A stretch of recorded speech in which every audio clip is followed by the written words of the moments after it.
Did you know humans celebrated the start of the new year for thousands of years? In most cases, these celebrations were linked to agricultural and astronomical events. First, the earliest recorded New Year's Day celebration was 4,000 years ago in Babylon.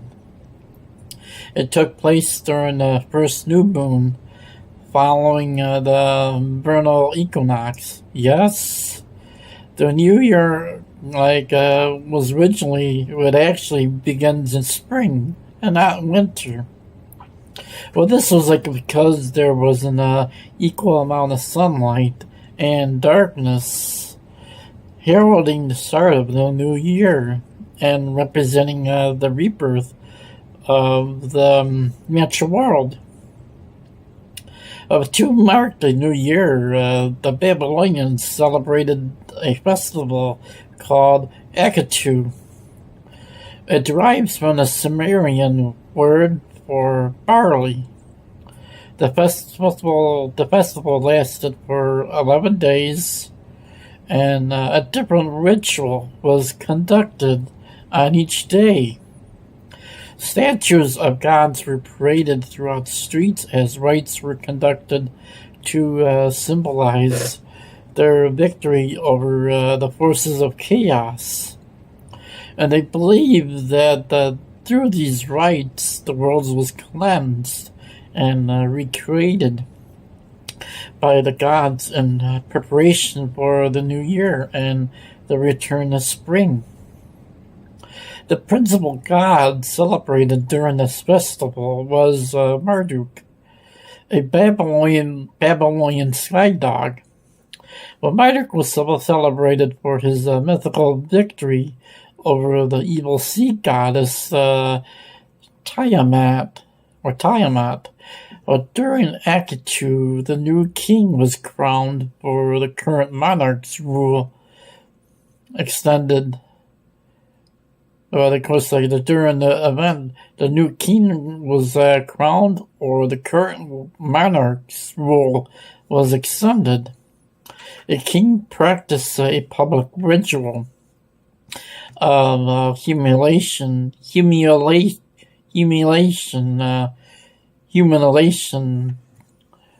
during which he was brought before the statue of Marduk. First, he was stripped off his robes, slapped, and dragged by the ears in hope of making him cry. And if he cried, this was seen as a sign that Marduk was satisfied and extended his rule. First, during the new calendar, the modern celebration of New Year's originates from the Roman celebration of the god Janus. As this case with every major holiday, New Year's Day is corresponded with the start of the new season. In this case, the vernal equinox, and the Romans used a calendar consisting of 10 months and 304 days of each, with each year beginning in the spring. And over the centuries, the calendar fell out of sync with the sun. So in 46 BC, Julius Caesar solved the problem, and he consulted with mathematicians and astronomers to create a new calendar based on the sun, which resembles the modern Gregorian calendar today. Of course, going further in the article, there's the link in the description. Of course, Janus, this god's full name is Janus bronze, which means the god that looks both ways. The god that looks both ways.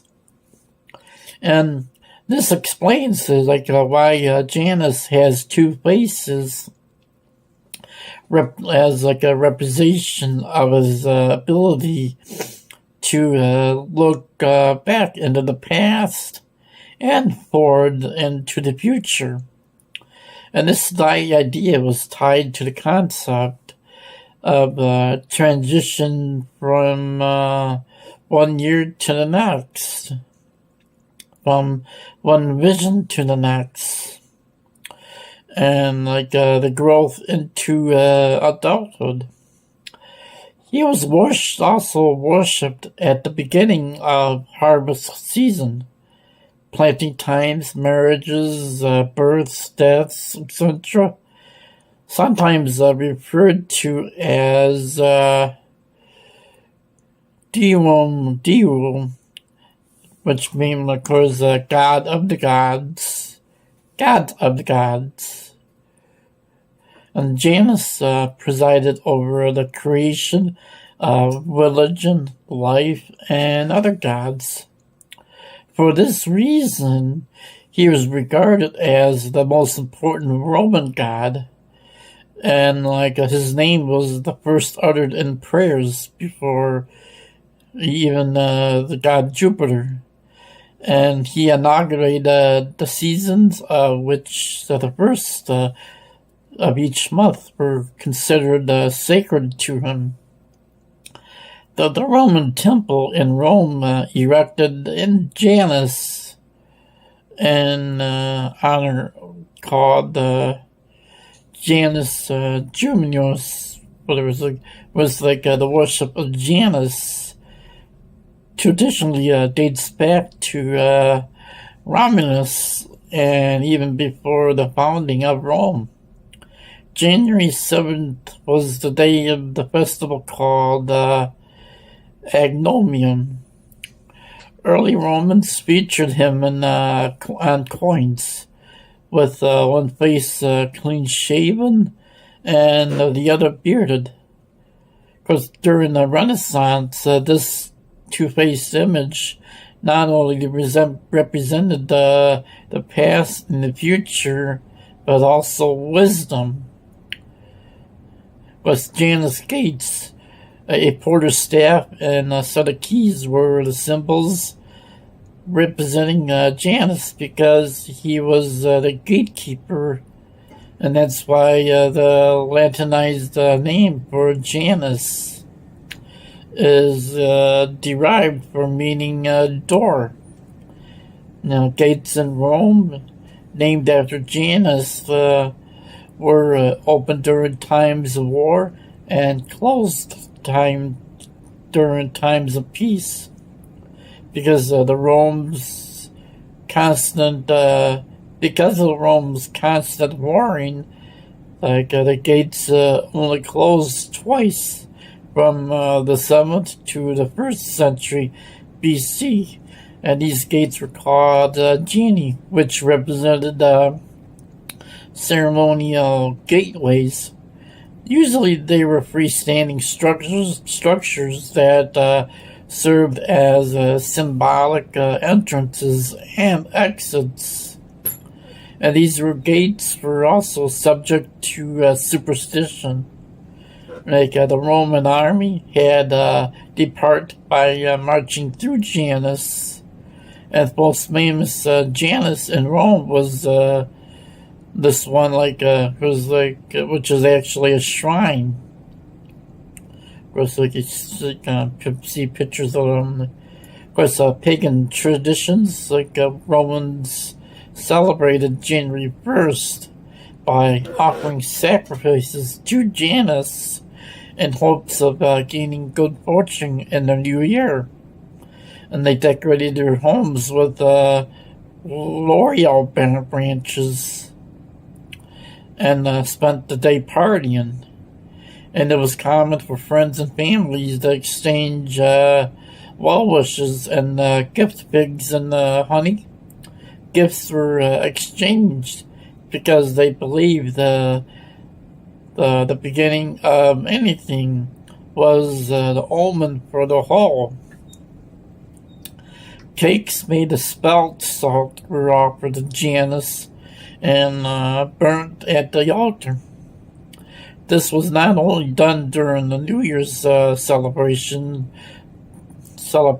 but also on the first of each month, presiding. Of course, kissing at the moment of transition into the next year is rooted in pagan sexual practice and superstition. Of course, that's why most people end up kissing each other in New Year's during the 12 strikes 12, during the New Year's.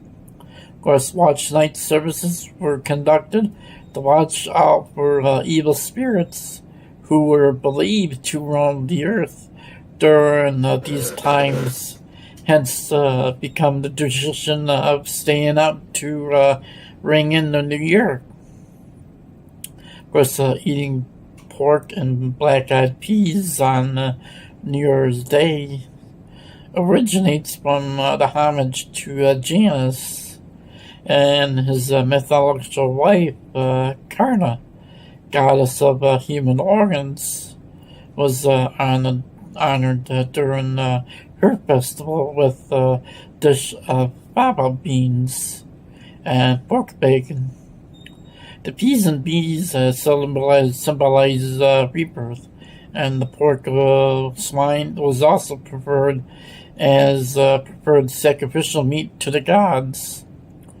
Of course, in the New Year calendar and medieval Europe, New Year's Day celebrations were deemed pagan, so that in 567 AD, the Council of Tours abolished the January 1st celebrations, and of course it got replaced with more religious days such as December 25th and March 25th.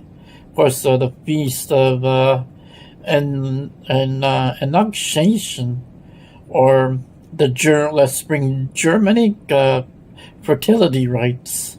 Of course, in the attempt to Christianize January celebrations, which the Catholic Church created the feast of circumcision, or supposedly this day is venerated Christ's 8th day of life, which following Jewish tradition. And in 1582, after the Gregorian calendar was created, Pope Gregory reestablished January 1st as New Year's Day. Of course, in Protestant countries eventually gradually adopted the calendar, except for Britain, who did not embrace it until 1752. And before that, the Empire, along with the American colonies, still observed New Year's in March. Of course, as we all have seen, New Year's Day observed on January 1st is based on ancient pagan tradition. And most traditions practiced on this day are also pagan in origin, because we follow a secular calendar, and our society has been contaminated by paganism right and left. Even the days of the week and months come from pagan gods as well. So it's no surprise that all our holidays are pagan as well. It's God first created time, and only He has the authority to set the beginning and the end of the year. And the biblical New Year is observed during Passover. According to the book of the Exodus, chapter 12, verse 1 2. The new year begins in the month of Abib, which is March, between March and April. And this follows ancient tradition of observing the new year in spring. Of course, the biblical calendar is a lunar calendar, and even here we can see God's perfect handiwork. And science plays a role in God's calendar as well. The New Year Earth's rotation regulates the length of the day. Therefore, the lunar phases indicates the length of the month. Of course, Earth's orbit around the sun indicates the length of the year. The beginning of God's sacred calendar mark the beginning of the seasonal harvests, and time is obedience to God's sovereignty. And so should we. And the final thoughts, as stated in the articles in the other series on there's a website there, and the link in this is in the description. So you need really want to please do your own research, and really don't take anything at face value on anything you read there. Always consult your God or the Holy Spirit, and read with humility and without perceived notions.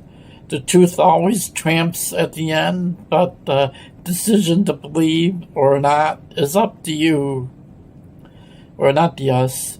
And don't allow pride to blind you, and love the Lord with all your heart and above your traditions. And ask him what to do with this information, and don't ignore the conviction. Don't justify or rationalize your desire to keep celebrating these pagan holidays, but always bring these issues to the Lord, and He will show you what you must do there. So that's the only guidance you're going to read there.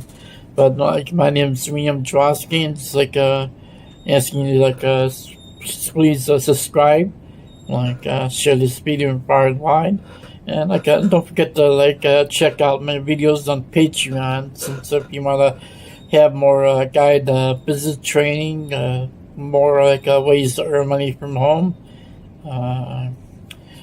check out my website dumbexpert.com. I provide credit education for consumers, as well with business savings on dental, save on dental, vision, chiropractic care through American Plan, and with many other affiliate programs that I offer with bullion vault, buying gold and silver bullion, as well with Capital Invest.